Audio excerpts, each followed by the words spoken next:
Thank you, Todd. We wish Todd the best of luck this year with the Bruins. I'm kind of hoping to come here today with the ring on. Missed it by that much. We have some, before we have our guest speaker speak to the membership here, I'd like to just recognize some elected officials, as well as some retirement board officials. I see we have Representative Bill Driscoll back there, William Driscoll. He represents Milton, and this community from Randolph, a lot of it. And we also have Representative Marjorie Decker. Marjorie is the mental health substance abuse recovery, and she's the lead sponsor for some of our legislation. She's a real friend of the Mass Retirees. Jim Timothy, I saw around in the treasurer. Where's Walter? Well, Walter, Senator Timothy, down here. He has also represented Milton and Randolph. We're in their home court. Jim Timothy, I know, is here, treasurer. Hey, Jim Timothy, I'm back, treasurer of Norfolk County. And I don't see any other elected officials. We also have some couple of retirement board members. I'm proud to identify Jim Vieira, a good friend of mine, who's also on the Medford Retirement Board. He's chairman of my nomination committee. He's also on the executive board. Tom Kelly is chairman of Plymouth County, Plymouth Retirement, not Plymouth County, Plymouth Retirement Board. And Dale Weber, also the elected member of the Plymouth Retirement Board, is here today. Old friend and retiree who just joined us. The retired executive director of PERAC is somewhere around here, Joe Monaghan. He's here somewhere, there he is. Joe just retired after 20 years as our big pension oversight agency director. We also have some special guests from our executive branch who are nice enough to join us today from the Group Insurance Commission. We have Mike Berry, the government relations person, which is up back, and you know, and a long time who has great institutional knowledge of the group insurance, been a help to our association and our members constantly. Paul Murphy. Thank you, Paul. And I appreciate you two and the agency coming here today and sharing information with our members. I appreciate that. Well, we also, I guess I have to introduce from left to right, I think we'll start. Well, why don't we start from right to left? I want to leave the best to last. Bobby, on the far right, we have Bob Politis, retired state deputy auditor. Right next to Bobby, when we hold your applause till later, we have Dan Turco, retired state trooper, executive board member. Judy Langone is our secretary. Dennis Devine is our executive board member. Eddie Petrowitz, Central District Vice President. Kyle Schmalze, our Western Mass District Representative. John Duhamel, our legislative director. We have Steve Rabad, he's a retired fire chief from Somerset. I got to get that right every day.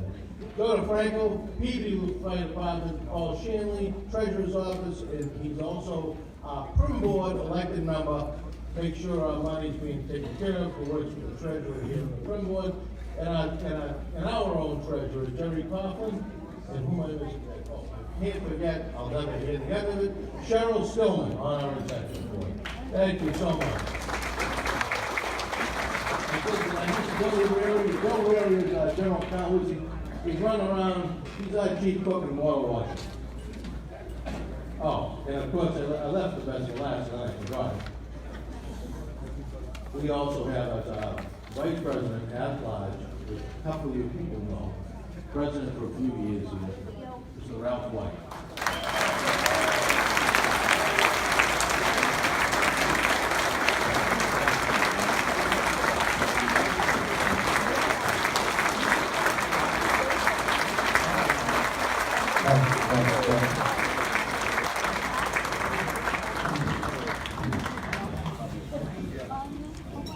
My campaign manager, my sage, and has become quite a friend of mine. I'm so proud to serve after Ralph, and we all know I've been here 6, he was here 45, that kid is 51, and here we are today on the 51st, so 51st meeting. Well, without any further ado, I'd like to, right away, because I know she has a very busy schedule, I know that personally. Our guest speaker today is now serving the second term of state treasurer, Deb Goldberg. Long been a friend and ally of Mass Retirees Association. Our relationship with the association goes way back in 1988 when this association passed a landmark coal legislation. And as a newly elected member of the Brookline Retirement Board, she single-handedly muscled that thing through an local acceptance to Brookline, with the Brookline Retirement System.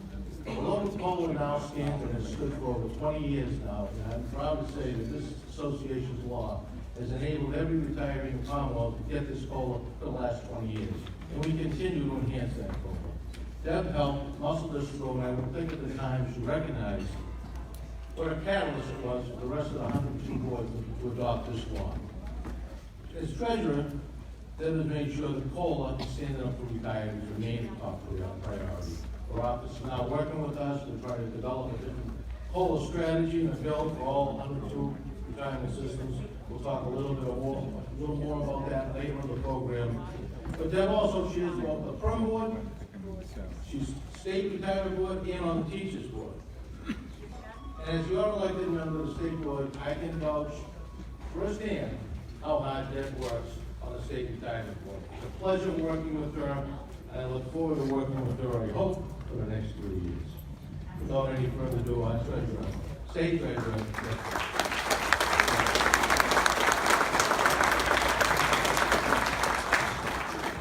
Let's hear it for Frank Valeri, and let's get him re-elected, because I can't possibly adapt to another new member. It was hard enough finding anyone who can take my beloved Ralph White's place. Ralph, I love you. You've been a friend for so long, and I am so thrilled to see you today, Ralph. It warms my heart. So I want another round of applause for Ralph White.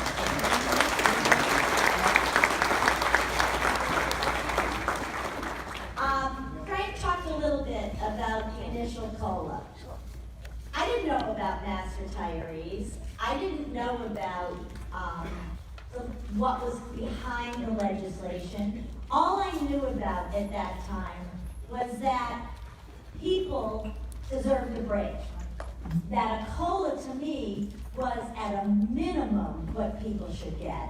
And I could not believe that the state had passed a law and then individual communities were resisting passing that law. For those who had worked so hard in every community, had devoted themselves to public service. And by the way, guys, public service doesn't pay so much. No.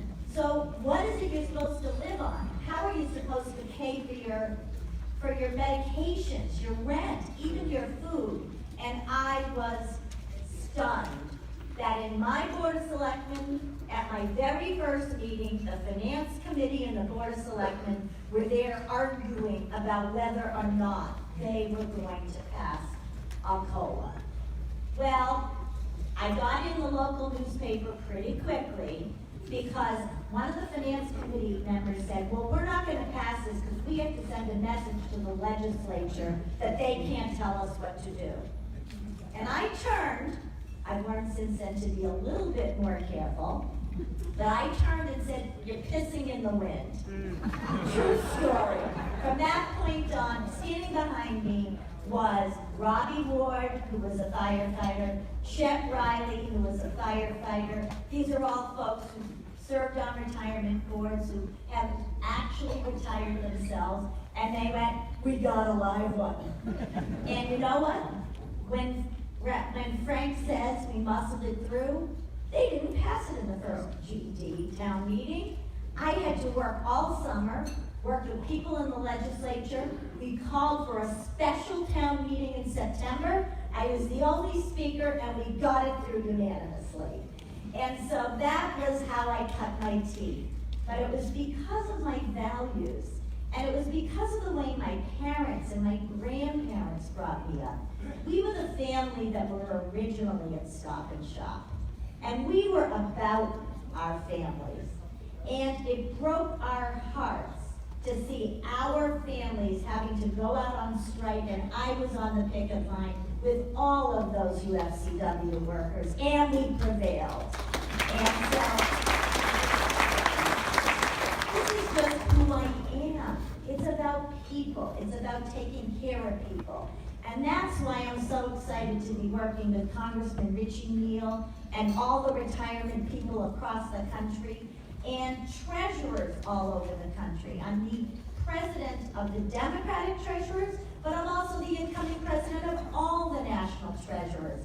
And we're developing a bipartisan approach on how we fix the windfall elimination provision.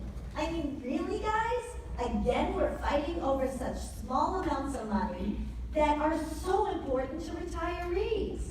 So, I gotta tell you, whether it's Sean Duhamel, who works his you-know-what off, and is really passionate about your issues, Frank Valeri, Ralph trained all of us, we are about making sure that the right things are done for all retirees. And so, whether it is in my role at the pension fund, when I think about the pension fund and I defend the rights of public employees, I know I am thinking about and fighting for that retired teacher who's 82 years old, whose pension, like so many others, averages under 30,000. They were under 30,000 a year, and is on the walker trying to decide whether they have to cut their prescription drug in half. People lose sight of that, but that's what we're working for every single day. And I have to tell you that I am so thrilled to be able to work hard and make sure that all of you know that when you need your check to arrive, it's arriving and it is fully funded, and that you don't have to worry about what happens to you or your spouse or your families. So I want to tell you that, to me, COLAs are a thing. That public employees and retirees have worked their lives to make our world a better place and deserve our respect, our support, and our love. And so I'm thrilled to be able to be working with all the good people up here and all the good people out there to make sure that you get what you deserve. So I thank you for having me here today. I've been very fortunate to have the support of all of these good people up here in all my endeavors, but just so you know, it always came from my heart. No one had to tell me how to vote. Nobody had to tell me what to fight for. It was always coming from my heart. So thank you.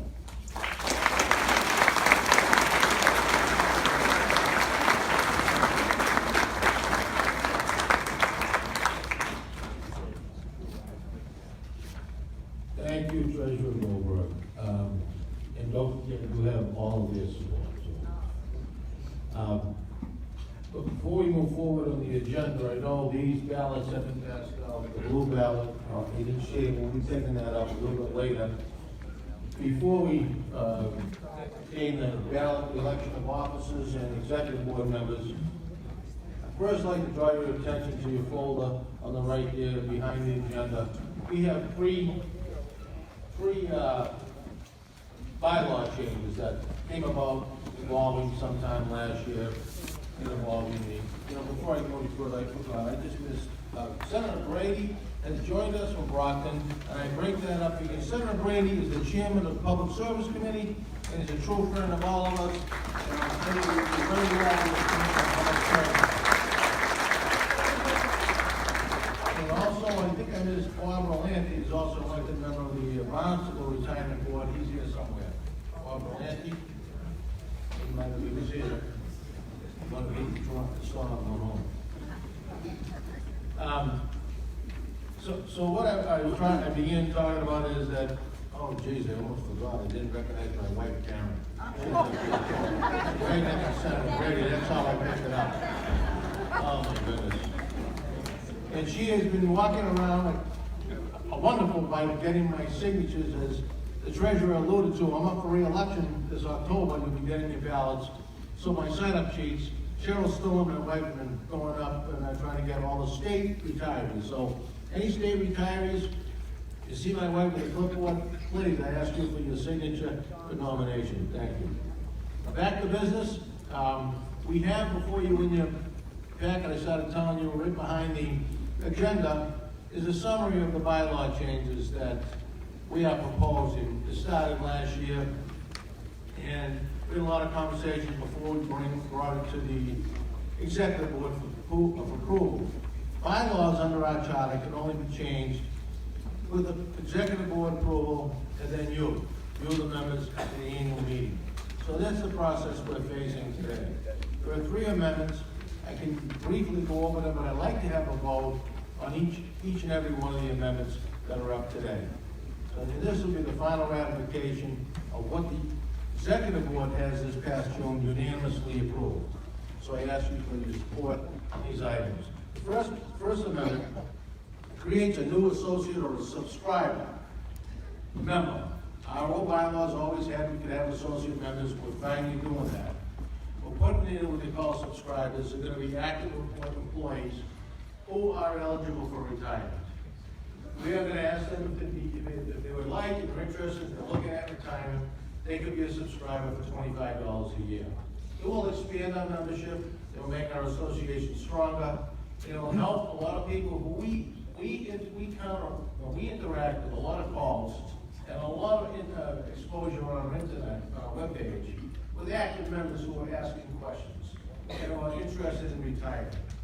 And I'm not sure if they get all that advice as well, as much as they should. So this just gives them a supplement for retirement advice. They could be eligible to get a bi-monthly newsletter, essentially and access our webpage. There's no other benefits that they'll be receiving, but this is a big plus for the association. I can see it expanding our membership as well as marketing the association. People now, when they go to retire, know who the hell we are. A lot of people don't. And I think this is the biggest plus of getting our name out there in our overall. So, the first amendment, I would ask a motion to approve. Second. Second. Second. All those in favor? Aye. Thank you. Noes? No? Yeah, no. Thank you. Thank you very much. The second amendment expands our districts. I think we're moving towards a more of a grassroots concept here. Some of our executive board members will become new district members, area members. The association's executive board has area members all over the state. We're expanding our districts by 2 districts. We're creating a Middlesex district and a Plymouth Cape of the Islands district. So that member will serve those members in that district via direct link.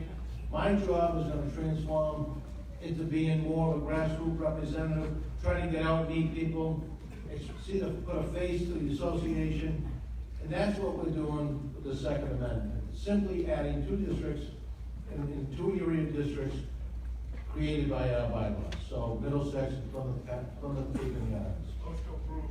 Second? And second, thank you. All those in favor? Aye. Opposed? Okay. Now finally, the third amendment. You know, this amendment creates a new position, the chief executive officer of the association. Bylaws are silent on this.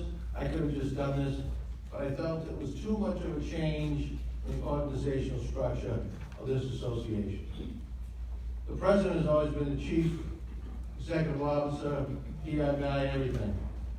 I can't do what Ralph did. It calls for a new executive director position. We're in a different era. And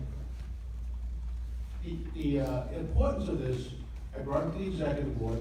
I did get executive board unanimous approval. My belief is I need to bring this to you. Last year we did have our 50th anniversary. You know, it was a great celebration. It was a great accomplishment. At the same time, I felt, especially talking with Ralph, he was with this celebration, but he always had that attitude, forward, always forward. And that's why this association's been here for 50 years. I want it to be here at least for another 50 years. So we need to go forward and expand our boundaries. We need to grow mass retirees, maximize our potential. We need to continue to strengthen our advocacy for all public retirees. You know, essentially, the association will be more competitive in a high-tech, fast-evolving environment.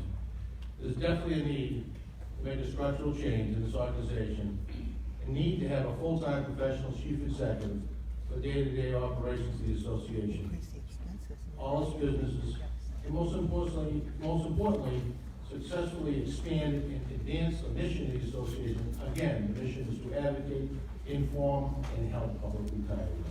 Going forward, I think it'll be difficult to find a retiree with the necessary background, experience, knowledge of policies governing mass, public pensions, and healthcare benefits, as well as being in tune with the political arena at the local level, state, and federal level. Then expect that president, or with that individual with that background, a state retiree or a local retiree, to come in and run the day-to-day operations on 11 Beacon Street. President's role needs to be one that provides them with the opportunity to work closely at a grassroots level, directly engaging with members and potential members.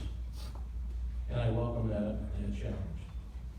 You know, the proposed change has been difficult to envision, but it's an appointment that I feel especially easy to make. For full disclosure purposes, I do want to let you know that my appointment is the association's first chief executive officer, if ratified by you today, will be Sean Duhamel, our legislative director.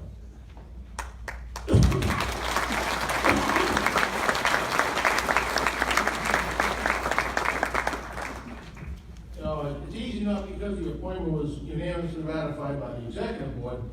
For the past 6 years, I've had the pleasure of working with Sean. I've witnessed his dedication, his compassion, and sincere efforts to always strive to help retirees, either on an individual basis or collectively. He's no stranger to you. He's served since 1994. Over the past 25 years, he's worked his way up the ladder. He went from legislative liaison to legislative director, and does a lot of other things, as we know. He's directly responsible for our greater exposure, as you see on Facebook, which today, I guess we are streaming live.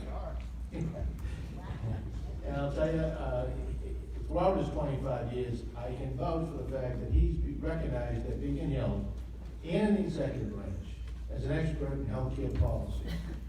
Sean is without a doubt my choice as the first executive director. Make that the form of a motion. Second. That's enough, huh? Okay. Question here. Yes. Well, you know what, can I finish before we open this up for discussion? I want to make a motion first. With the exception of Ralph and Bill Reary and Nancy Delaney, no one understands the mission of this Mass Retired Association better than Sean. So I'm here today asking you to approve this amendment for the creation of chief executive officer. Do I have a motion of approval for the purpose of discussion? My name's Tom Kelly from Plymouth. I've known Sean for 25 years. He's worked with us for over 22 years.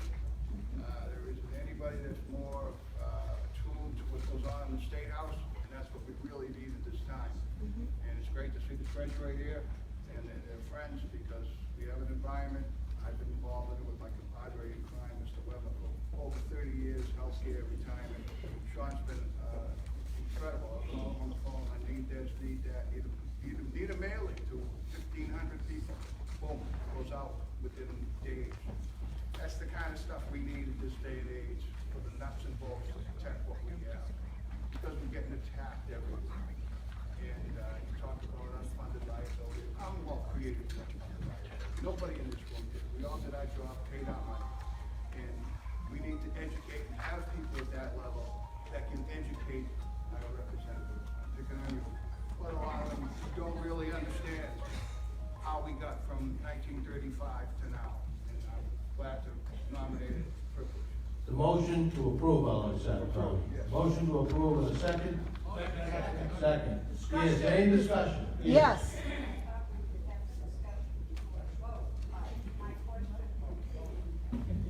We haven't had a vote yet. We've had a motion to approve in a second. Now it's for discussion. This is not against Sean, I don't mean it that way, but we depended on him, he's been in Washington as long as I can remember, and doing a pretty good job. But now he's going to be in Boston, he's going to, time will demand him here. What happens for our representation down there? We're gonna make some internal changes structurally that Sean will still be going to Washington. Nobody in the staff interacts with, the Washington Massachusetts delegation with Sean. He intends to continue that as well as I do. His legislative director's position will be vacant. We'll be internally making some changes. Nothing is gonna change as far as advocating for public retirees at the federal level as well as the state level. Now, but I think that if you're going to remove him from that position, that you would have somebody ready to take that position and represent us, not think about it. No, Sean lives in Dorchester. He works in Boston. We communicate constantly with our delegation, and I'm involved with that too, and Bill Weary is. Sean's not the only one, but Sean is the point man for all of our efforts with the web and the GPO. That is not gonna diminish, change any which way. I'm telling you, he's gonna be there as much as he is now. I thought we were going to have to take care of the local business affairs in the office. He will be. We have to have places. He's in the office a lot, I hate to tell you, he's in the office a lot, doesn't live in DC, doesn't spend all his time in DC. His efforts and his ability to lobby for us at Washington DC will not be diminished whatsoever. Oh, come on. Yeah. Barbara Walsh, retired from Mass Hospital School. I noticed that we have a decrease or a deficit in our equity, and a new CEO is going to have an increased expense. So have you anticipated increased membership that's going to help to cover this deficit?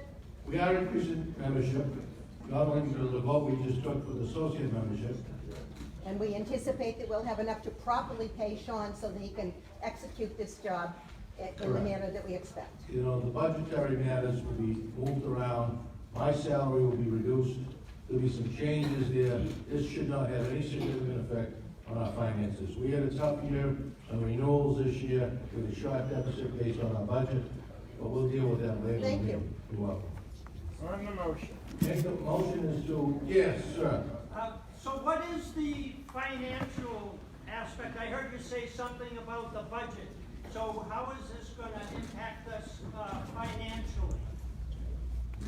Well, I think the treasury report will be voted on later, but this won't have a negative effect in our overall budget. Be some internal changes. Like I said, my salary is being reduced. Sean already has a salary.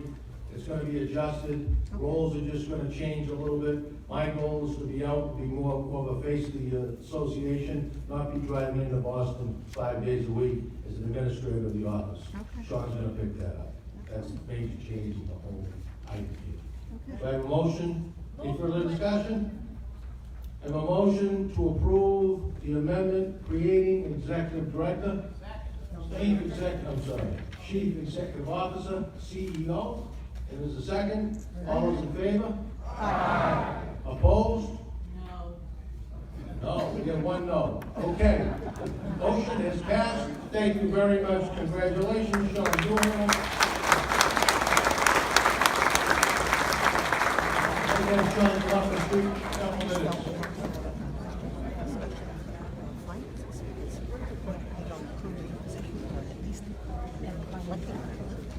Oh, thank you. I hope whoever, now you always like to be an elected official, you want everyone to love you. Hopefully whoever voted no, I hope I can win you over. I know it's not personal. And if you just give me a few moments, I just want to say a few words of thanks and then kind of outline, first of all, why I want to do this job and why I feel like we have unfinished business here that I personally take very seriously and going to continue to drive forward. Before I do that, as you know, we are a membership service organization first and foremost. And I've been notified by Senator Brady when he came in that we have a blue Lincoln in the parking lot with your lights on. And license plate number 667MG8, Lincoln Town Car. So all of this way, we're not going to single anybody out that leaves, but we don't want to be stuck here for the weekend if your battery fails. But I am really, in a way, lost for words. I'm very accustomed to being the person behind the scenes, and I think you saw me still running around this morning, setting up cameras, and Treasurer Goldberg saying yes, and she knows I worked very hard on her behalf last year in my free time. That's been one of the great things about this association, that I have had the flexibility to be active in other endeavors and support candidates like Deb Goldberg and Marty Walsh and Catherine Clark and Mike Brady and Walter Timmelty and Marjorie Decker, who thank you so much for being here.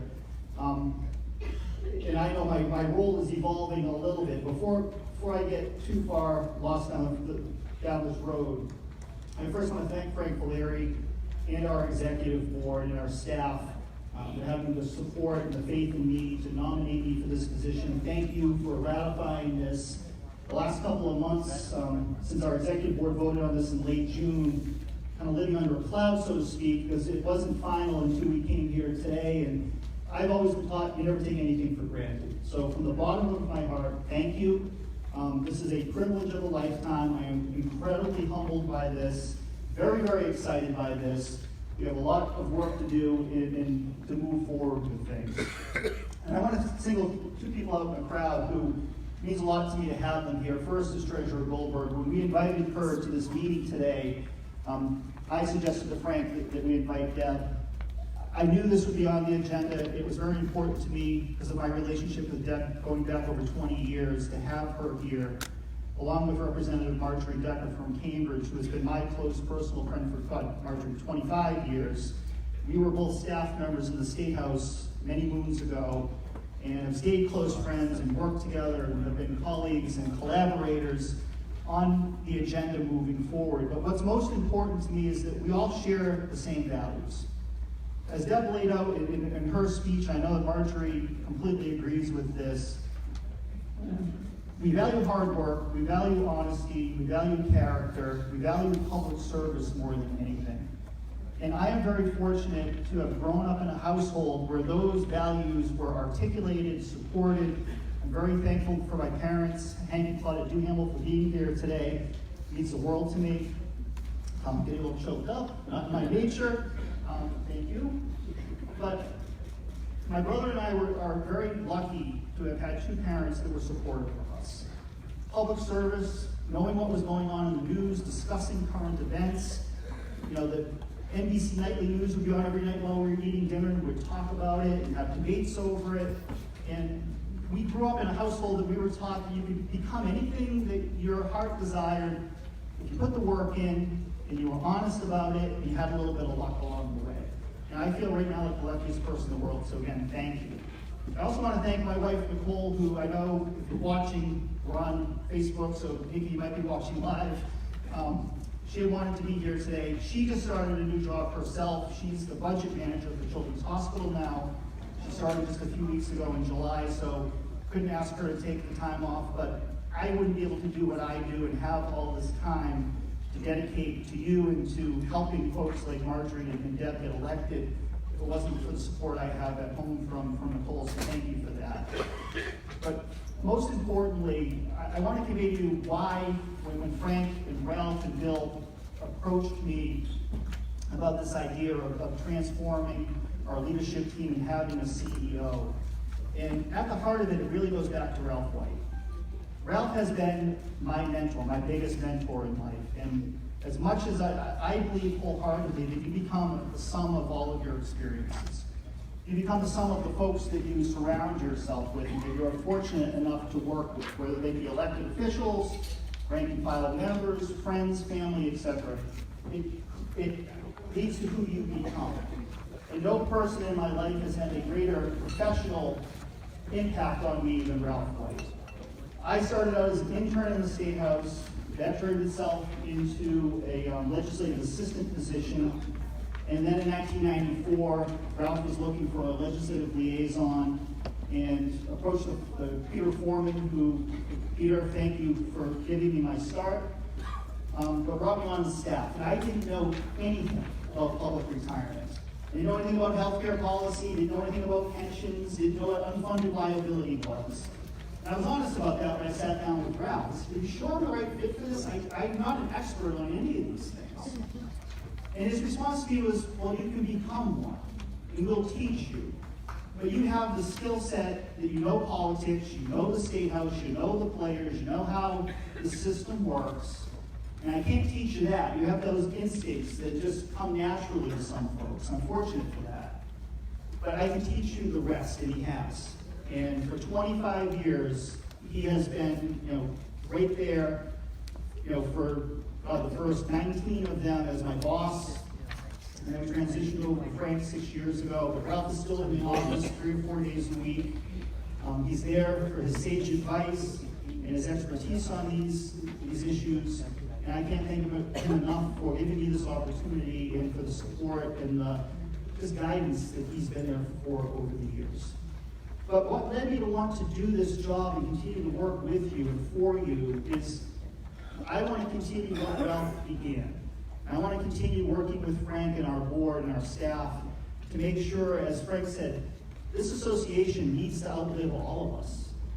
And one of the things in reflecting over the last couple of weeks and getting prepared for today, it dawned on me that a lot of the members that were here when I first started out, when I was 24 years old, unfortunately, most of them aren't with us anymore. They've passed on. But it was very important that we provided that advocacy and that service for them, and that we were there to provide a little bit of comfort for them in their retirement. All of you worked damn hard to get where you are. And I know before the meeting started today, I had a conversation with quite a few of you, asking about the windfall elimination provision, asking about the affordability of health care. Because every time you turn around, you're paying more and more out of your own pocket in co-payments and deductibles. And I believe we've hit the limit for that. I'm glad that our friends from the GIC are here today, and I hope they would agree that we've hit the limit of what is reasonably expected for you to pay out of your pockets. But this isn't going to get any easier. If anything, the problems in our country are only getting worse. I'm not just talking about the political problems, but the financial problems.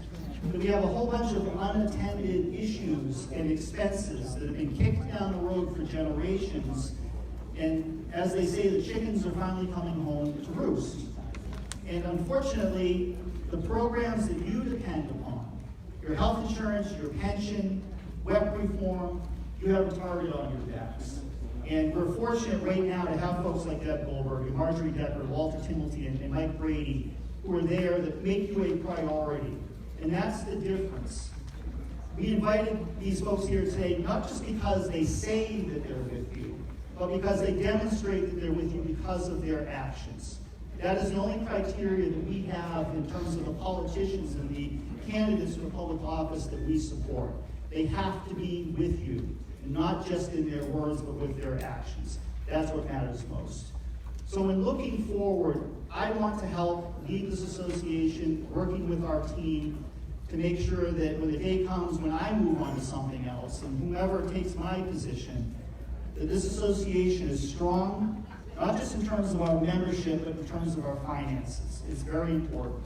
We have a great team that we need to build It's been a long time since we've brought new folks on, and one of the reasons for that is finding the right fit. We're not just gonna put an ad in the Boston Globe or online and just hire somebody. It doesn't work like that. They need to be someone who's committed to the cause, has some background in these issues, a background in politics, and we have some folks in mind that we'll be speaking with in the coming weeks. And my hope is that as these meetings go forward over the next few months, and certainly when you're here a year from now, you see a few new faces on our staff who are eager to be here and hitting the ground running for you. But I can promise you this, my biggest reason for taking this job is I want to continue the fight that we started on things like web, on things like health insurance. That's what gets me fired up and gets me out of bed every morning. I'm still going to be going to Washington, D.C., and thankfully we have technology now that enables me to be two places at once, so I can chew gum and walk at the same time. But the web issue in particular is my baby, and I'm going to talk about that toward the end of the meeting and give you an update. But I have been working on that issue for too long and too hard to leave it to somebody else. That's not going to happen, and I believe I can do both things. Now, the challenge I have personally going forward is I'm going to need to learn to delegate. I'm used to being, running around, as we all are on our staff, doing a million different things. And thankfully, Taylor, who's here today helping out, we have some folks that we're working with who are very capable, very professional, and can do the job. I just got to get in the habit of asking them to do that job and not just taking it on myself. But with that, again, thank you so very much. I'm going to come back up in a little bit, talk a little bit about health insurance, a little bit about Social Security, WEP reform, and then hopefully we can have you guys out of here before the rain starts. We do have some great door prizes. But if you have things that you want to talk to us about, or you're having a problem with something, hang around after the meeting. We'll be here. Those of you who have come in the past, we're going to stay as long as it takes to talk to everybody. But one last thing before I sit back down, I'd be remiss if I didn't thank Tommy Kelly and Dale Weber, my colleagues on the Town of Plymouth Retirement Board. As Tom said, and for those of you in the back of the room who couldn't hear Tom, Tom's a retired Plymouth police officer. He's been a friend of mine and my parents for a very long time. I grew up in Plymouth. I've been on the Plymouth Retirement Board now since 1997 or 98. It's been a while. And we've worked very closely. But I want to single these guys out, not just because of their support for me, but they're two of the people, and there are many of them around the state, and Frank introduced some of these folks earlier today, who tirelessly, day in and day out, with no recognition, not seeking any recognition, are doing the grassroots work at the local level to make sure that you're protected, to make sure that you can depend on your health care and your pensions, to make sure you get COLAs, to make sure that you're not being nickeled and dimed every time you go to the pharmacy. A lot of that work, these two gentlemen right here, even though they're down in Plymouth, the impact that they have had across the Commonwealth is really profound. So I want to thank them for all the work that they do. Thank you for being here to support me today. It means the world to me. And that's it for my acceptance speech. I'm done.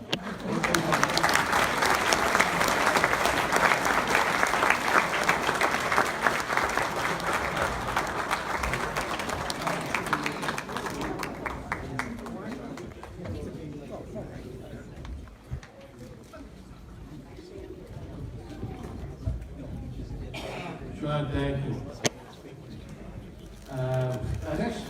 Moving on to our next item here, we're going to go right in one more vote. We have our ballot of election of officers as well as vice president, district vice presidents, and executive board members. You have in your ballot, in your package, it was passed out, I'm sorry, Leo passed this out a little earlier. It's the ballot for election of officers.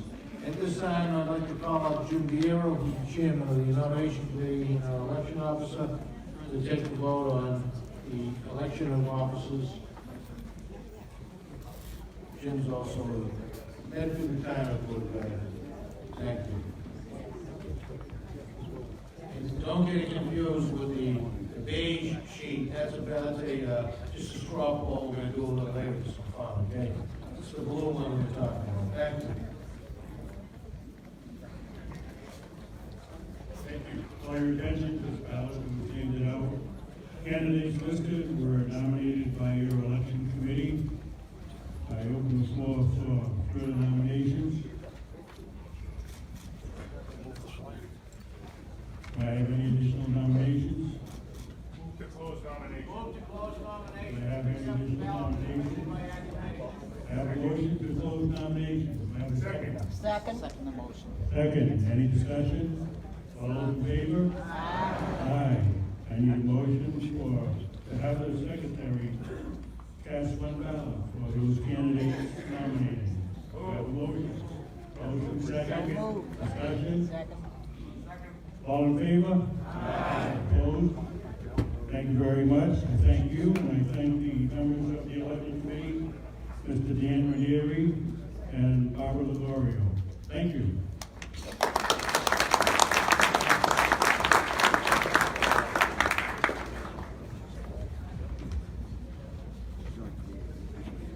Thank you, Jim.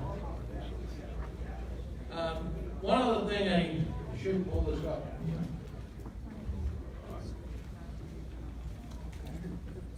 Just to talk about some activities association, you notice when you walked in, we had on the tripod our idea of trying to expand the marketing and provide for members a specialty plate. You notice when you drive around the street, there's specialty plates for fish and everything else. So my thought is, we have 50,000 strong public retirees. We are gonna make this available, but the purpose of this out today was, we just came to us in July and August, the idea of doing it. You used to have a special bill passed, but now there's a procedure through the registry. We need to garnish about 750 applicants before the registry will start printing these things. So the process is real simple. If you're interested, and that's why we're just floating it out here to see if anybody's interested. There are slips that were available. If you took them, if not, they're outside on the way out. You can give us the information, let us know by name, address, or email as you're interested. We'll start the process of trying to get 750 mass retirees $40 checks. That's what they want to see.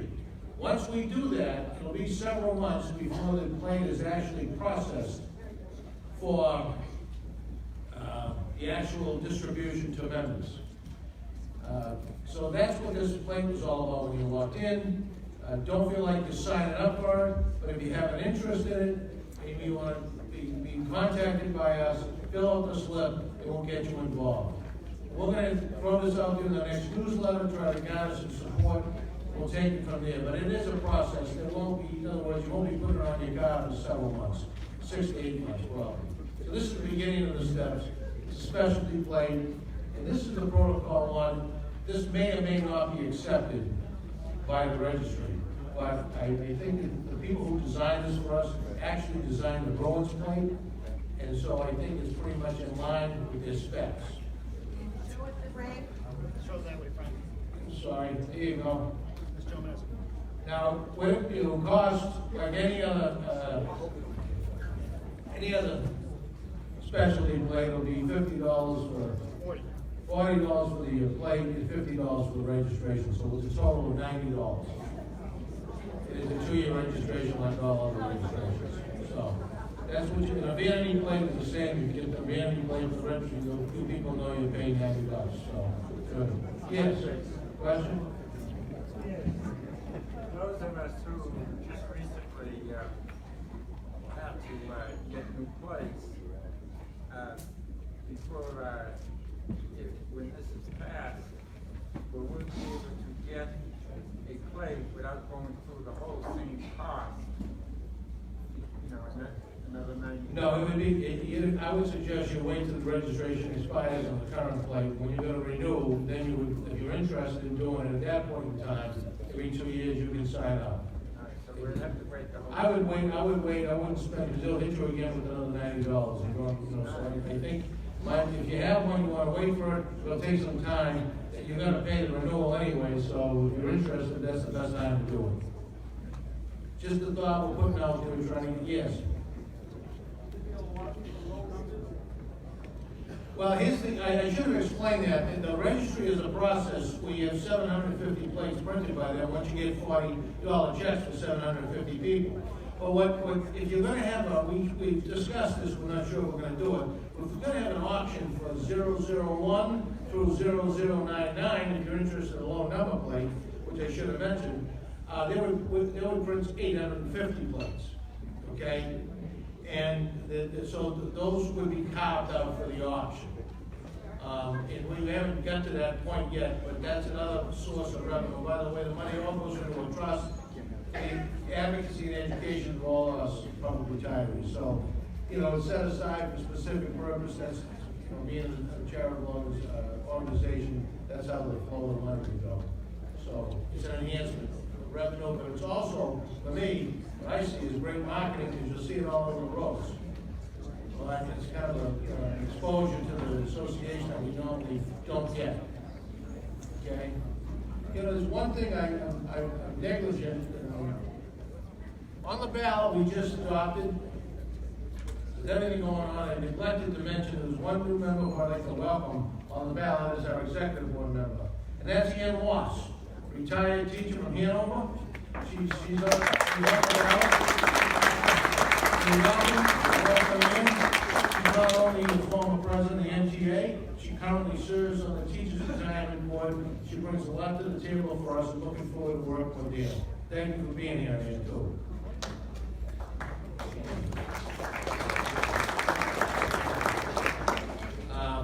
We also, the second ballot is a mock ballot. If you wouldn't mind filling that out, so by the end of this, towards the end of this, we'll collect it and try to give ourselves, I don't know if you'll be able to do it. If you want to fill a mock ballot now at this time, you can do that. Leo's collecting them already, beautiful. He's way ahead of me. I hope you fill out your mock ballot. We're going to start collecting. Yes, sir. Why is Bernie Sanders not down here? Why is Bernie Sanders?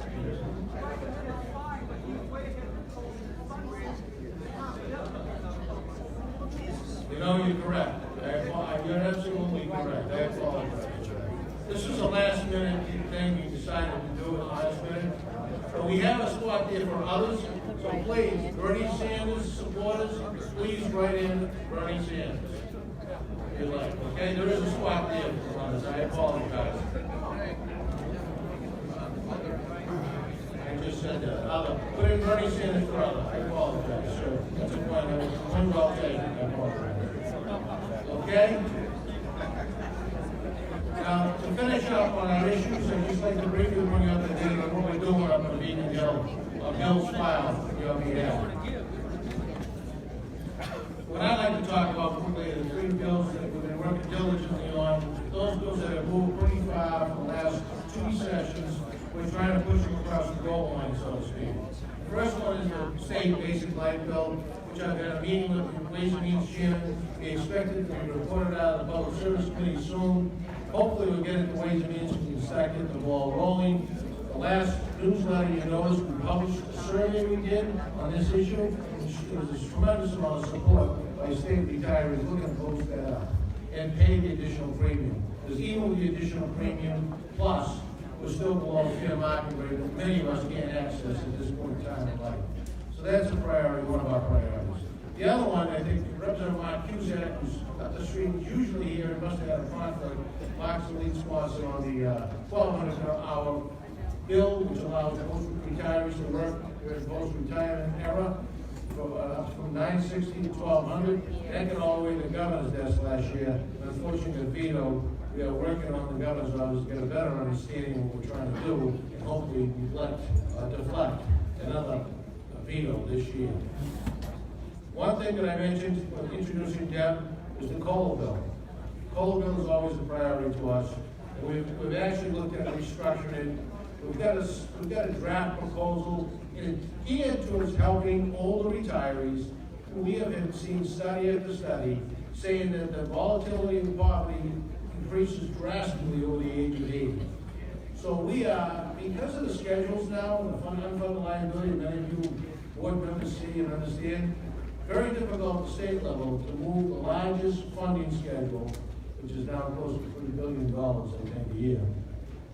Anytime you talk about a $1,000 base, they're talking about a $50 million appropriation increase, a $500 million unfunded liability. They throw numbers out that you can't believe. The legislature who has a lot on their plate can't quite understand that this is small compared to the overall budget that they're looking at. But it's very difficult to do, so we've kind of redirected our efforts to try to establish a process based on the current COLA structure, but expanded for older retirees. So essentially, people who've been out for more than 15 years, 20 years or whatever, will be getting an enhanced COLA benefit. So again, we're trying to structure it so we can help the most needy retirees and the ones who are the lower end of the spectrum, who are hitting that poverty level. Yeah. You know, in old age, we all know that, you know, you stop working after a while.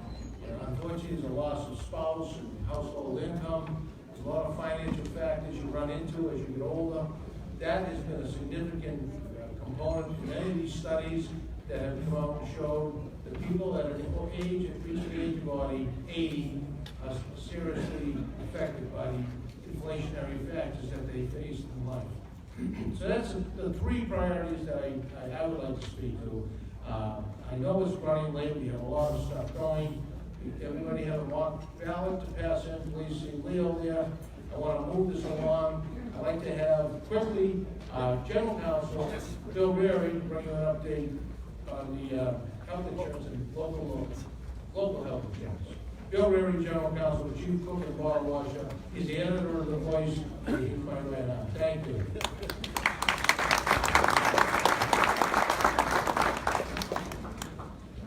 I guess now I'll be Sean's right arm. But this is a big day with the creation of that position of the CEO for the association. I'm so glad to see it. But I have to admit one thing. In 25 years, Sean, I've never seen you choked up. This is the first time I've seen him get choked up. I wasn't there when his daughter was born, so he might have gotten choked up then. This might have been the first time that I've seen Sean get choked up. But listen, it's after 12 noon. We still have things to do. And so, as Frank said, I'm going to just take a few minutes to talk about local issues. First, I would say a few words about local COLAs. And I say a few words because we covered the subject of local COLAs extensively in the September bulletin. So I'm not going to stand up here and just regurgitate all the things that we put in to the report that we had in September. I mean, it's detailed and it gives you a good idea where things are at this time. The good thing is that all retirement boards, all 104 retirement boards, 102 of those are local boards, state and teachers being the other two. But all 104 retirement boards paid a COLA this year. So if you retired before July 1 of last year, 2018, then you should have seen a COLA, an increase in your pension check. Okay? The other thing to keep in mind from those reports in the September was that about 75% of the retirement boards out there are paying a higher COLA than the 3% on the first $12,000 of a pension. And the other good news that was presented in the Voice was that 10% of the retirement boards increased their COLA, maximum COLA, last year. Now, that law's been on the books. It's going to go into its 10th year. We were the ones responsible that allowed local retirement systems to increase the maximum COLA for their retirees and survivors. So you'll see, like you did in our bulletin, some are still at 360 and other ones are at 540, okay? But that's because the law allowed for that. So like we saw this past year, we saw 10% of the boards move to increase the maximum COLA. We expect we'll see more movement next year, okay? In fact, just this week, right, Frank, there was an email sent out by the Reading Retirement Board asking for information from other retirement systems and from us to help them persuade their FinCom to go along with a higher COLA base. So that work is it's ongoing. The unfortunate part, obviously, is that there's still 25% of retirement systems out there that are still at the original 3% on $12,000 or $360, okay? We feel, as we pointed out in the September Voice, that it's time that some of those boards, particularly those that are funded more than 65% or over, that they move in the direction of a better maximum COLA. So like I said, that's our challenge. That's the challenge that Sean's gonna take on and we in the office are gonna take on with him to try to get to a better COLA for everyone. Frank was gonna say a few words, I believe, on what's being done in terms of moving outside the traditional raising of the COLA base from $12,000 to $13,000 or to $18,000. We feel it's time to maybe look in another direction. And that's part of what we gotta do. You know, we celebrated our first 50 years last year, and now we're into the next 50. And there's new challenges and there's new things to be done, believe me. And we'll continue to do that. Now that's what I wanted to say about local COLAs right now. The other issue, which has become even a bigger issue for us in the office, is the subject of local health insurance. It's huge. I don't have to tell you that.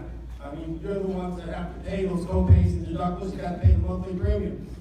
So you know that this is a big issue for retirees and for their families. Now, as Frank was saying, it's not you out there that's causing the problem. It's the cost of the product itself. As long as healthcare costs continue to go up and go up higher than the rate of inflation, then somebody's got to pay for it. And so what we've always been facing is this constant struggle between the retirees and employees and their city or town or the state over who's going to pay for this.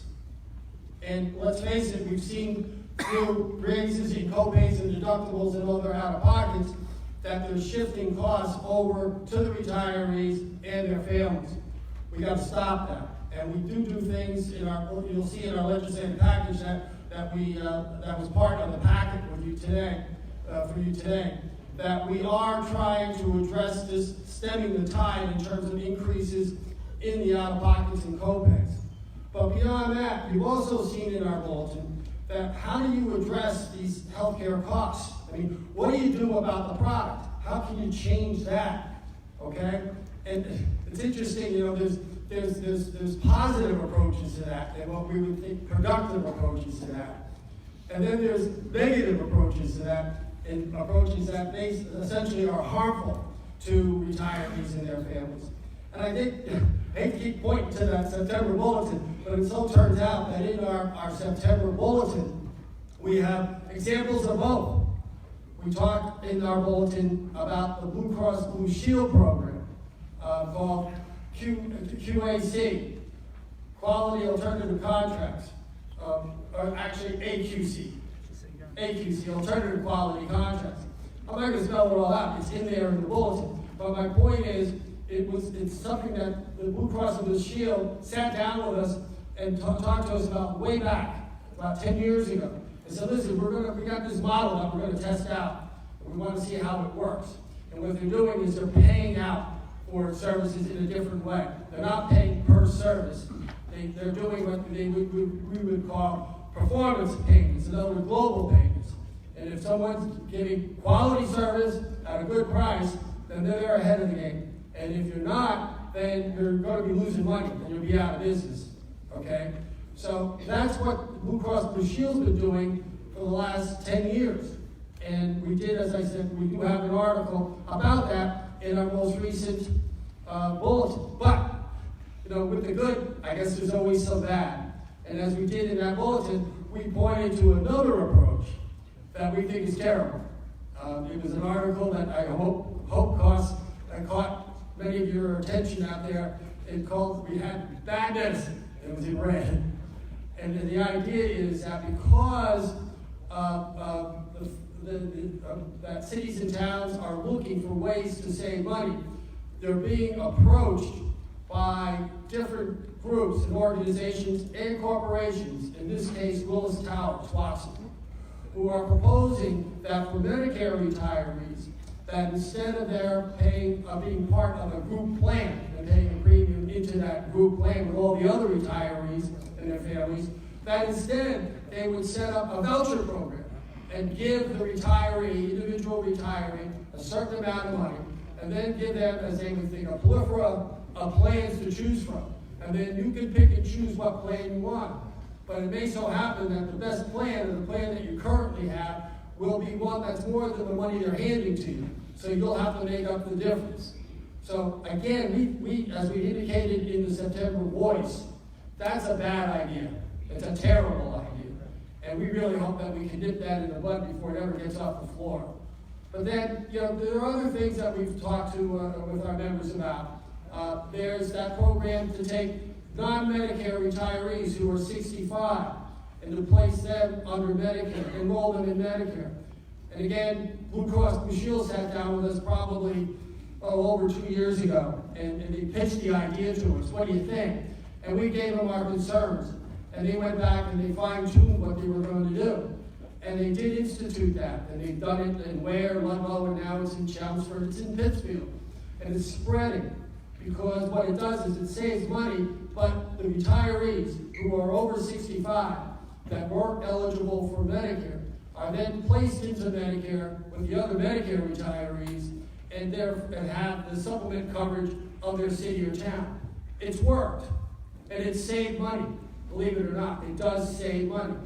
So, these are some of the things that we would hope that the GIC, that other cities and towns would look at for ways of addressing that issue of the cost of the product itself. One other last one you saw was IBIS.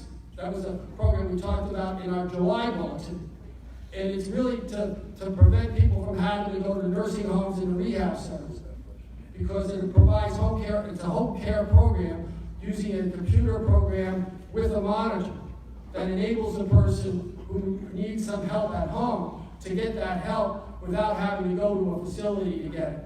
So again, we're continually reaching out, trying to find ways that we might be able to address these costs. And we did, in fact, talk with the GIC about that other idea that I just mentioned about putting non-Medicare retirees into Medicare. Something to look at, because otherwise the costs just continue to go up. So I want you to know that's a big part of our job in terms of advocating for you out there, is to try to find ways to properly address the issue without hurting retirees. One last thing, I just want to mention, Frank did point out that some members of the staff members from the GIC are here, Paul Murphy and Mike Berry, and they're going to be here after the meeting. They'll stay till after the meeting. So if you're enrolled in the GIC, and I'm sure we have not only just state retirees that are enrolled in the GIC, but there will be some local retirees probably out there today. Randolph is in the GIC. There's 40-some towns that are in the GIC. Now, if you're in the GIC, you may want to stop by if you have a question or if you're having a problem, because Paul's very good at that. So again, take that opportunity if you have a few minutes after the meeting is over. Again, I'll be here after the meeting, so will all of us. So if you have any questions, thank you. And thank you for listening to me.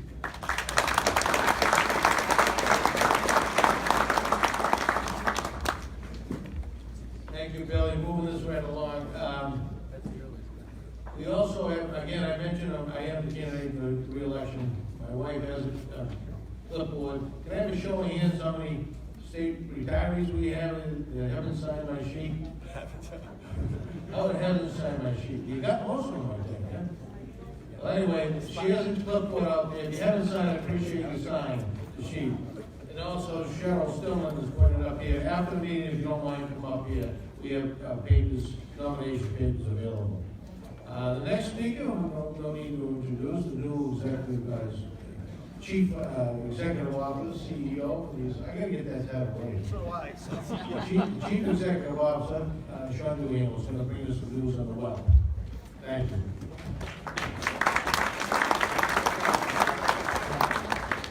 All right, so this is a lot easier than the last time I stood up here. So I primarily want to talk about the web, but I don't have new news to share. I just want to explain where we're at, why we're at where this stage, and what we honestly believe is going to happen over the next few weeks and months and during the current congressional session.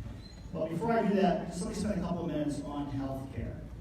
When I first started with the association in 1994, the biggest issue back then was your pension, and specifically the cost of living adjustment.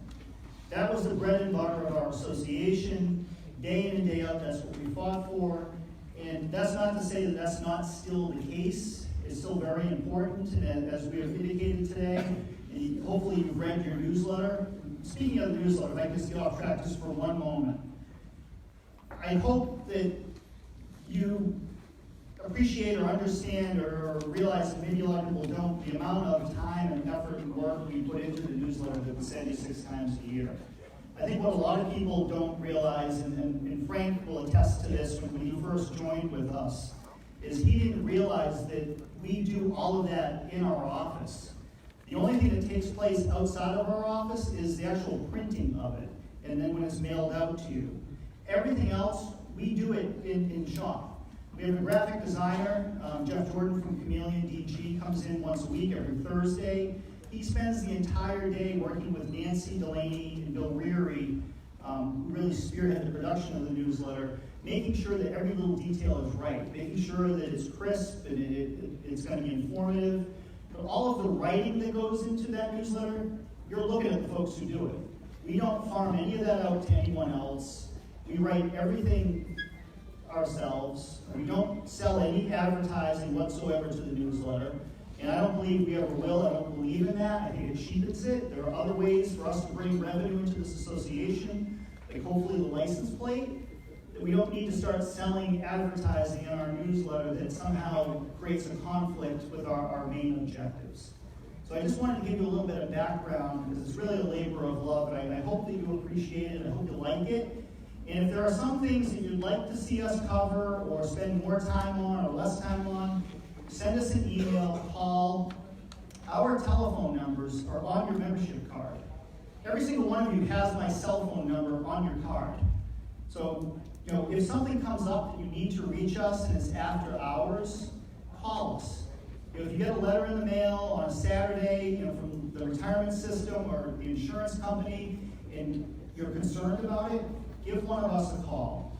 Usually a quick 5-minute telephone conversation eases your fears, more often than not answers the question that you have, and then you can move on with your day and you're not laying there at 2 o'clock in the morning worried about something that you shouldn't be worried about. And that's a key part of what we do. And in fact, when Ralph interviewed me for the job, one of the things he laid out was you have to be willing to get phone calls at home. And back then, we didn't have cell phones, at least most people didn't. You had to be willing to get phone calls at home. It was one of the stipulations before he offered me the job, and that is going to continue. Anyone new coming on with us, they have to be willing to be accessible to all of you all the time. It's very, very important. But before I talk specifically about Social Security, let me spend a couple of minutes about health insurance. As I started to say, years ago, health care was kind of a side issue. It wasn't all that expensive. It wasn't as nearly as complicated as it is now. And those of you who are retired union members and union officials, you know that decades ago when you went to the bargaining table, the employer would kind of just throw in healthcare benefits as a freebie. Yeah, we can't give you a pay raise this year, but we'll keep the contribution rate at 90-10 or 99-1, and no co-payments, no deductibles. This is great. Blue Cross Blue Shield, Master Health Plus or whatever, the gold standard. It was wonderful. Well, those days are gone and they're never coming back. And I hate to stand here and be the bearer of bad news. I think most of you have heard that before and understand that. But today, health insurance and health care is really bankrupting our country. And there are no easy solutions to it. We have an aging population. And in a state like Massachusetts, in particular, the greater Boston area, we're blessed that we have the best healthcare facilities in the world. Not just in the country, but in the world. The reason why I say that, yes, we should be very proud. If you're the king of Saudi Arabia, who's one of the richest people on the planet, if he gets sick or his family members get sick, where do they go for their health care? Not to Paris, not to London, to Boston, to Mass General, or Brigham and Women's, or if their kid is sick, to Children's Hospital. we have the best hospitals and doctors and medical facilities on the planet. Now, the downside of that is it's extremely expensive. And that's the balance that we're trying to help navigate with our association. One of the other lessons that Ralph preaches, and he still does to this day, is we need to be honest brokers when it comes to advocacy. And what I mean by that is we can't go up to the State House, go in before these politicians and lie or mislead them or sell them, a bill of goods or propaganda that, oh, this is free. Don't worry about it. It's not going to cost anything. None of this is free. But that doesn't mean that it's not important. Nothing is more important than making sure that you have the highest quality and affordable health care possible. Now, it's easy to say that. It's much harder to achieve it. And we're doing the best we can trying to navigate that in a responsible manner. Same comes with cost of living increases. It'd be wonderful to have absolutely no COLA base, that 3% COLA is based on your full pension. That'd be great. That's not possible. Now, we can sit here all day and debate why it's not possible, but it's not possible. And around the country, and we don't like to talk about this, we don't publish this in the newsletter because we don't want to give people bad ideas. But around the country, when we're working with our folks down in Texas, the Texas retired teachers, and you've seen us talk about them quite a bit when it comes to Social Security. The Texas retired teachers this month are receiving their first cost of living adjustment in 11 years. 11 years. They have not got 1 penny of COLA. But guess what? That check that they're getting in September, that's a bonus check. It's a one-time payment. It is capped at $2,000 is the maximum that any one person can receive.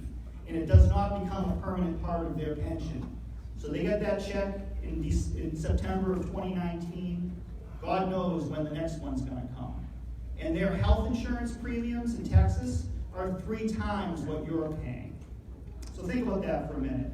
No COLA for 11 years, and they're paying 3 times what you're paying for a lesser quality insurance plan. So when I get together with my counterpart in Texas, Tim Lee, and we talk about these things, he said, Sean, your members, he said, all due respect, you guys don't know how good you have it. And you have a treasurer, even a Republican governor who gets it. Charlie Baker's a friend of ours. We disagree at times over some stuff, but by and large, he's treated our association fairly. That goes back many years. Down in a state like Texas, the Republican legislature in Texas does not give them the time of day. They had to fight tooth and nail to get a measly one-time COLA payment after 11 years. So we have those advantages here, but that doesn't mean that we can just rest easy.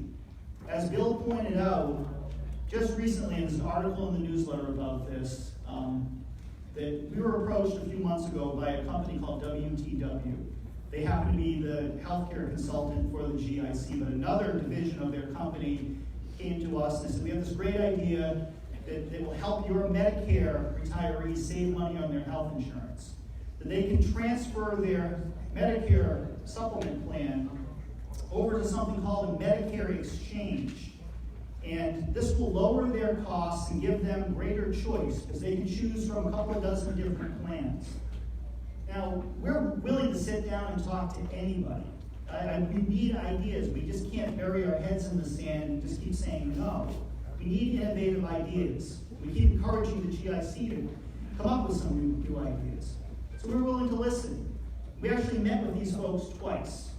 Now, believe me, we had a lot of questions, and I was always taught if something seems too good to be true, it probably is. I see a lot of you nodding. The more we dug into this, it's absolutely too good to be true. Because what this proposal would do is it would remove the responsibility of the city or town or the state to pay for at least 50% of your health insurance, because they are legally required, come hell or high water, to pay at least 50% of your premium. Now, most of you, thankfully, you're better off than that. The statewide average right now is about 75-25.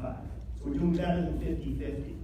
But under this scheme, and it is a scheme, it would turn your legal protection that you have right now, would get rid of that, and it would turn it into a voucher program. So the city or town or the state would turn around and say, you know what, we're not gonna manage your health insurance anymore, and we don't care which plan you choose, you can pick whichever one. We're gonna give you a couple $100 a month that you go out, you buy your own insurance through this exchange. And if the premium is higher than what we're giving you as a subsidy, you pay for it out of your own pocket. Well, guess what? 9 out of 10 times that premium, especially over time with inflation, is going to be far more expensive than what you're paying right now. And once the city or town changes the law that they're off the hook, we're never going to get that benefit back again. Now, what really ticked us off, I can't use the language I would really like because we're live on Facebook right now, we'll get banned. But what really ticked us off is these folks had the audacity, after meeting with us, and we said, okay, we'll keep an open mind, we'll keep talking, but we're skeptical. We're not sold on this. They started running around the state, up to Beacon Hill, met with people like Chairman Brady, said Mass Retirees is in favor of this. We're talking to them, and they're favorable towards this idea. Now, the politicians, rightly so, said, wait a minute, this doesn't sound right. This doesn't sound like something that Mass Retirees would ever support. So we started getting phone calls. And some of the town managers that they were peddling this to also started calling, to their credit. Say, hey guys, we're being told this. Is this true? Absolutely not true, and that's what led to us writing that article in our newsletter, and these folks haven't reached out to us since. But, and I'm going to use strong language, hell is going to freeze over before we ever support any type of idea that's going to change your legal rights. That is not going to happen without a serious fight and a lot of blood spilled on the floor. And the legislature in Massachusetts, Governor Baker, the GIC to their credit, Mayor Walsh in Boston has slammed the door in these folks' face that they're not even interested in talking to them anymore. So hopefully that's the end of it. But it just shows you what we are up against. This is going to go on time and time again because we have a target on our backs. But let me end this with hopefully a little bit of uplifting information and outlook going forward when it comes to the Social Security windfall elimination provision. Now, just to be clear, the windfall elimination provision is also what is referred to as double dipping. And the reason why I want to specifically point that out is recently I've got a few phone calls saying, hey, I'm looking at the newsletter and I'm watching these Facebook videos you're doing, and Sean, you never talk about double dipping. I talk all the time about double dipping, but the language I was using, this member didn't understand that the windfall elimination provision is double dipping. They're the same thing. And every single newsletter, right on the front page, this is our biggest issue in terms of national policy. Now, this law has been in place along with the government pension offset since 1983. I was in junior high school in 1983. And if we could go back in time, I think most people agree today that it never should have passed Congress in the first place, at least not in its current version. And most members of Congress, whether they be Republican or Democrat, tend to agree with that notion that the current web law is a mistake, it's gone too far, it takes money away from people, that wasn't the intention of it working that way. But regardless of that, Congress created the WEP and President Reagan signed it into law because back then, believe it or not, and this is true, public retirees from states like Massachusetts that are outside of Social Security, our retirees who did qualify for a Social Security benefit, they were getting an artificial boost or an increase in their Social Security because of the way the Social Security formula works. That's the fact of the matter. And I know some people don't like to hear that, but that's why they created the WEP. Most of the public employees across the country participate in Social Security and get a smaller public pension as a result. They're in both systems. Here, we're only in the public retirement systems. That's it. No public employees in Massachusetts have ever participated in Social Security. That's why we're impacted by WEP. So fast forward 36 years later, we have been trying as hard as you can possibly try to change this. And for years, our position was we wanted to see a full repeal of both the WEP, which applies to your own Social Security, and the government pension offset, which is the spousal Social Security benefit. And about 6 years ago, our association and our allies around the country collectively, we reached the conclusion that a full repeal is just not possible. We don't have the votes in Congress. We don't have the national support that would be needed to make that type of a change. We're talking hundreds of billions of dollars over the first 10 years, and while we can argue all we want about fairness and this and that, we don't have the support. There are people in other parts of the country who disagree with that position, and they have more votes than we do. It's just a simple mathematical conclusion. So that being said, we changed tactics. We decided, you know what, we gotta find a way to compromise on this, because half a loaf is better than none. Right now, you're getting no relief whatsoever. So we formed a national coalition, which we are now in the process of formalizing, and it actually has a name, and there's gonna be a website and all that kind of thing, to create a grassroots movement around the country to drive this issue home. Now, the most recent update we have is we have been working very, very closely with Congressman Richie Neal, who of course is our congressman from here in Massachusetts, from Western Mass, he's from Springfield. Richie Neal is the chairman of the House Ways and Means Committee, which has oversight authority over Social Security. Richie Neal has also been the biggest advocate we have had for reform of WEP and GPO. So this issue is his top personal priority. Every time he comes home to Massachusetts and he's out in his district and he sees you folks, you're constantly hammering on this, and don't let it up. And if any of you see the other Massachusetts congressmen or our senators, stay on them as well. They all support what we're trying to do, but the squeaky wheel gets the oil. This issue has to originate in the House of Representatives first. So Senator Warren and Senator Markey right now are not directly involved in moving the bill forward. And we get that all the time. Where's Elizabeth Warren on this? Right now, there's nothing for her or any senator to do. It has to come out of the House. So we had hoped, and you saw it in our July newsletter, a letter from Congressman Neal to you, explaining his position and explaining that he was going to file a bill this summer. The original intention was that that legislation would be filed in July. And I was actually on an airplane. The door was about to close, and I got a text message from our Washington, D.C. lobbyist saying, Sean, just want to give you a heads up. The meeting that you're flying down to D.C. has been canceled. I hope I caught you in time. I got off of JetBlue as they were closing the door. Believe me, I was not happy about that. This was a Friday morning. And then I got a text message later that night. I was supposed to take a 10 o'clock flight home to Boston that night. That flight didn't leave D.C. until 1:15 in the morning. So if I had flown down there for no good reason and sat at National Airport for about 9 hours, I would have been pretty ticked off. But if I had come back with results, it would have been worth it. But that wasn't the case. The reason why the meeting was canceled is, quite honestly, the bill wasn't ready. They had been talking to some folks, and AARP is involved with us and other national groups, and the decision was made at the 11th hour to pull back, spend the month of August fine-tuning the legislation, and hopefully when Congress is back in session this coming Monday, we're hopeful that we will see a bill emerge from Congressman Neal. And the headline in our current newsletter says it all: no more false starts. We can't afford to make stupid mistakes when it comes to this issue. We've gone too far, we've been fighting for this for too long, and it's too important. So the hope is that Congressman Neal files this bill. We hope it's going to have bipartisan support like it has in the past. And what we're expecting is two things. For current retirees, you will most likely get a rebate on a monthly basis for a portion of what you have lost to WEP. The value of that rebate is going to be somewhere between $100 to $150 a month. That will be indexed to inflation, so it will continue to go up as inflation goes up over the years. You would continue to get that rebate for the rest of your life. Now, I know a lot of folks, and myself included, wish we could do more and are not happy that the rebate is as low as it is. But right now, I believe that that's the best we're going to be able to do. If we hold out for the perfect deal, your next CEO will be standing here before you talking about this issue with no progress being made.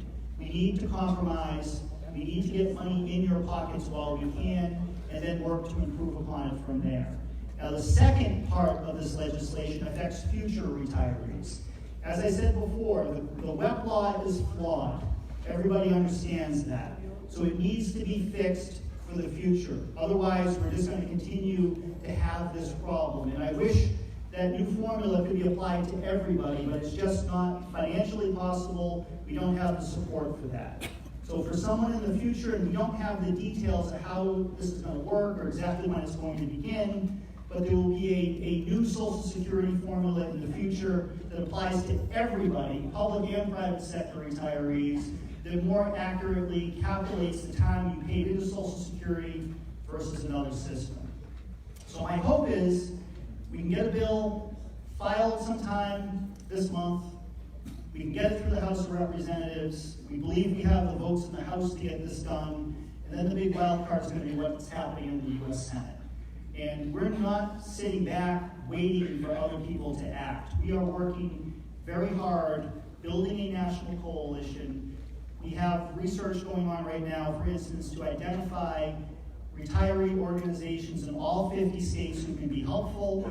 And when it comes to the U.S. Senate, no state is more critical than the state of Kentucky, where Majority Leader McConnell is from, who is up for re-election this year. All politics is local. And if we can get to his retirees down in Kentucky who are affected by this, his police, his firefighters, go to him and say, Mitch, we need to get this done. We're hurting. Maybe just then he'll listen. He's not going to listen to a Democrat from Massachusetts, that's for sure. But he'll listen to his folks down in Kentucky, and that's what we're working on. So I know that you're angry about this. I know that you're frustrated. I know you're hurting. We just got to keep the pressure on. We're not going to stop fighting. We're going to continue as long as it takes. I hope that in the foreseeable future, I can stand behind a podium and actually say we got this done and you have some relief coming. So with that, that's all I have for today. Again, we'll be here after the meeting. Spend as long as it takes to answer your questions and chat with you one-on-one. But again, thank you so much for coming out.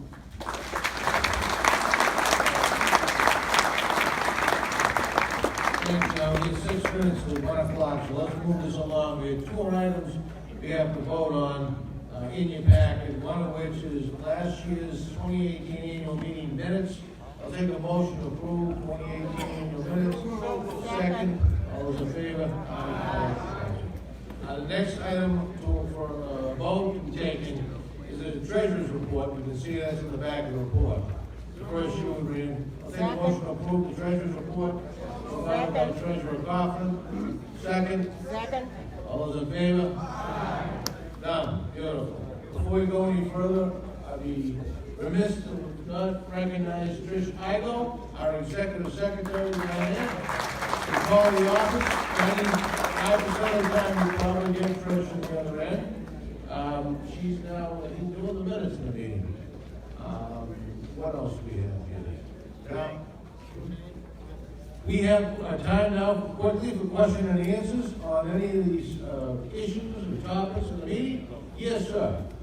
Regarding Sean's comment that we can't go back on health care, we can have decent, affordable health care if we support Medicare for all, if we support single payer, and get the insurance companies out of the mix. We can also have decent prescription coverage if we regulate the pharmaceutical. If the federal government will regulate the pharmaceutical industry as they do in the rest of the civilized world, Canada, Western Europe, Australia, New Zealand. So please vote for a candidate who's going to talk to you and give you Medicare for all and single payer. Thank you. Thank you. Any other questions? Hold on. Basic life. I spoke about that briefly earlier. The bill has been heard. I think if you look at last month's Voice, the picture, I was testifying in support of the $10,000 state basic life increase. We did a survey of our members electronically. If we have email addresses, the better response and the better, more accurate response we can get. But that email survey was very effective. We had over 20% response rate, and 95% of members wanted this done, obviously, will be willing to pay the double premium, not to mention more. So 75% said he'd be paying more than the doubling of the premium when you go from 5 to 10. We then took that, after that hearing, set up a meeting with the new House Ways and Means Chairman, who wasn't quite familiar with the details. We're hoping that public service, now that after they took our testimony, there was 800 bills they're gonna deal with, they'll be reporting that bill up, it'll go to Ways and Means. At that time, we revisited Aaron Mikowitz, who's the House Chair of Ways and Means. We start getting into the weeds, trying to see if we can provide for a benefit, even if it calls for us chipping in a little more. So that's where we're at that. It's in the middle of the legislative process. Hopefully we're asking them to get it to Ways and Means before the end of this year, calendar year. So we get it ready for the next year's budget. Any other questions? Right over here. Yes. It's been said, the basic reason why insurance is going so high is not the insurance companies trying to rip you off. The fact is, we don't have enough primary care people. What is really happening is that because the cost of education has gone so high, that what young people are doing is going through school, and now instead of going all the way for the MD, they're stopping partway because they can't afford to go any further and become the primary care. That is in other words, if you go to a doctor, what they can do is everything an MD can do except for cut you. In other words, operations and take the knife to you. They do everything else. So what happens is you go to a doctor and they tell you, we want you to go to Dr. Jones's office. You don't see Dr. Jones. You see their assistant. Now the problem with insurance is this. Wait a minute. The problem with insurance is this. That this association must get the thing together and talk to the insurance companies. Because what the insurance companies are doing is saying, is not getting the information of why a person has gone to a certain office and understanding it and having problems with it. This whole situation. Thank God for Cheryl, who was out there, one of the ones selected. She's personally helping me. The reason why I know this is because I'm going through it. I got a $2,000 bill because of lack of communication between the insurance companies and the people who provide the service. This is what needs to be directed and taken care of, and this is why I asked you guys to get together, talk to the insurance companies, and the format of how they do things has to be changed. That's it. Thank you, Peter. Well put. Do we have any other questions? Thank you. Let's close that. Now we have. Yes. For the attendance drives, we have results of the percentages. Okay. On the members' straw poll, favorable, Donald Trump favorable 20%, 70% unfavorable, 10% undecided. Charlie Baker, 85% favorable, 10% unfavorable, 5 undecided. Marty Walsh, 70%, 25% 5. Deb Goldberg, probably because she spoke here today, 98%. One unfavorable. Was that over there? Okay, one undecided. Laura Haley, she wasn't, but she spoke last year. 98%. Her and Deb are tied. 1-1. Very good. And remember, the question about the election held today, would you vote to re-elect Donald Trump? 32% said yes. 58% said no. And 10% undecided. Thank you for your report. Okay, the Democratic primary, let's put them in order. Elizabeth Warren topped the ticket. I'm sorry. Got a recount here. Joe Biden, 39%. Elizabeth Warren, 37%. Actually, undecided come in next. We had 2 for Cory Booker, 1 for Kamala Harris, and Beto O'Rourke 1. So 6 was, the other was 6, and Bernie Sanders got one, that had been Bernie Sanders. Oh, you read it in. Any other, Bernie was in the other, okay. Democratic primary for U.S. Senate, oh, this has been something that's been in the newspapers a little bit. Joe Kennedy, well, I can't put him first because on top is Ed Markey with 45%. Joe Kennedy right behind him with 43%. Other was 4 and undecided was 8. Wow, thanks for your input. That's pretty insightful.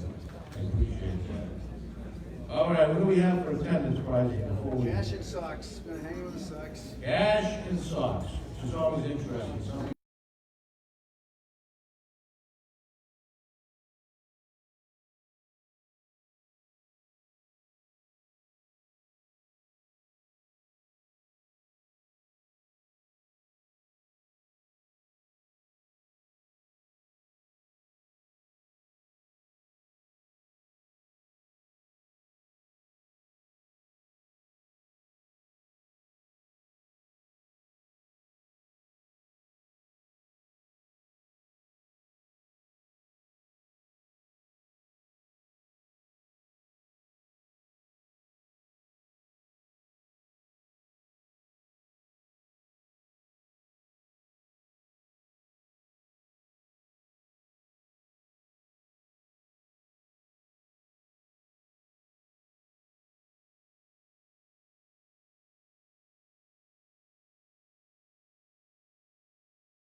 Joe Bartoletta. Joe Bartoletta. Joe! Oh, there you go. Mass teachers, mentor teacher. Socks and cash. Socks and cash. Yeah. Wear those socks, Ted. Look at the socks, you lose a couple tough games, nobody wants to take. Keith Moore, Department of Mental Health. Keith, where's Keith? Keith Moore. Oh, no, sorry, Phyllis Moore. Pick them up. That's Phyllis. Thank you. And thank you for your email, Phyllis. You'll get the next survey.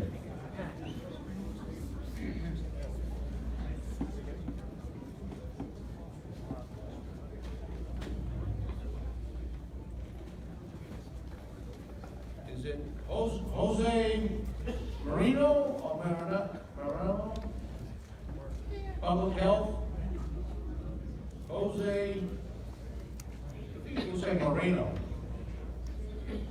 Marino?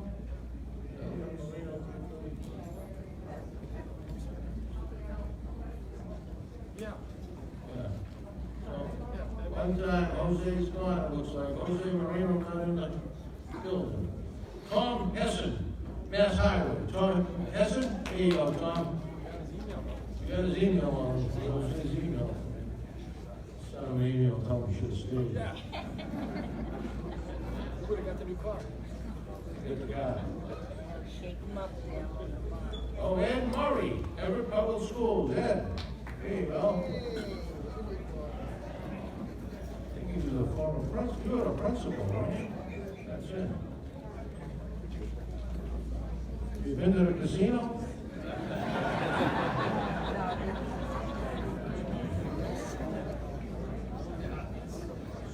Peter Eddie, U.S. Eddie. Peter? There it is, Peter. Oh, he's over there. Oh, running away.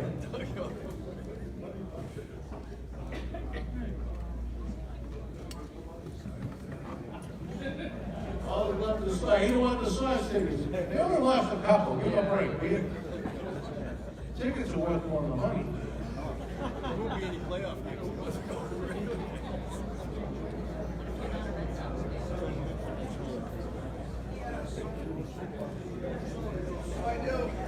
Well, then the name, he doesn't want to quit. That's the first time that's ever happened. Somebody turned the Sox down.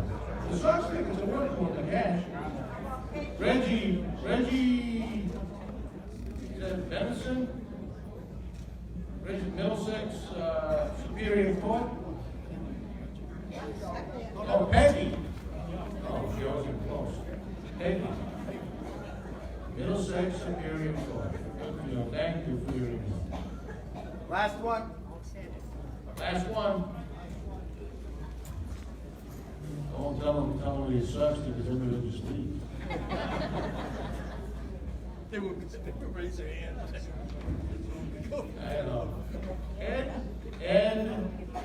Kirkle, State Parole Board. Ed, there you go. Well, I want to thank all of you for making it here, number one, number two, for your support, and number three, our next meeting is in Peabody, Plymouth, on September 27th at the Hotel 1620. If there are any state retirees that haven't signed my sheet, please call us.